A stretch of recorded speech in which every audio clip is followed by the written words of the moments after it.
Badgley revealed, via People, that he had specifically asked that sex scenes be kept to a minimum in Season 4.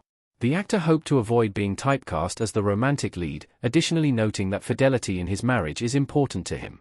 Creator Sarah Gamble was only too happy to accommodate this, so we saw fewer of these moments in U's 4th season. However, Badgley was willing to put this rule aside for U's final episodes. Not only that, but he fought to make Joe Goldberg as naked as possible, and I'm so glad he did. Penn Badgley broke his no sex scenes rule for Season 5. The U star knew it was important this time around. Joe cupping Bronte's face in a sunlit apartment in Season 5.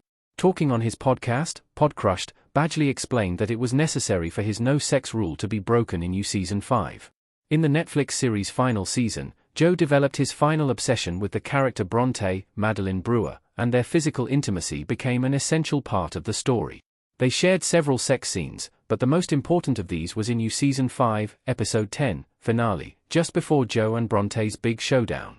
See Badgley's quote about this scene and the following sequence below. Badgley isn't interested in meaningless sex scenes, but the quote above emphasizes how important it was that the beginning of Joe's end came during a moment of intimacy.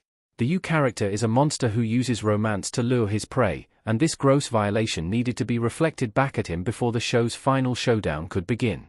In the final episode, Joe was stripped down to what is essentially his true, predatorial form. His intimacy with Bronte was palpably dangerous, and the tension of the scene only made this all the more evident. It's a side of Joe you didn't always let us see. Why Penn Badgley fought for Joe Goldberg to be in less clothing in the final season. We needed to see this side of Joe's violence. Joe in his underwear in Season 5, 1. Badgley went on to explain that U's showrunners wanted Joe to be wearing a white tank top in the final scenes with Bronte.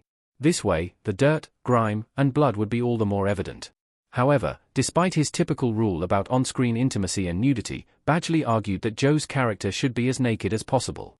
He needs to look like he's about to abuse Bronte, he said. Ultimately, Badgley won out.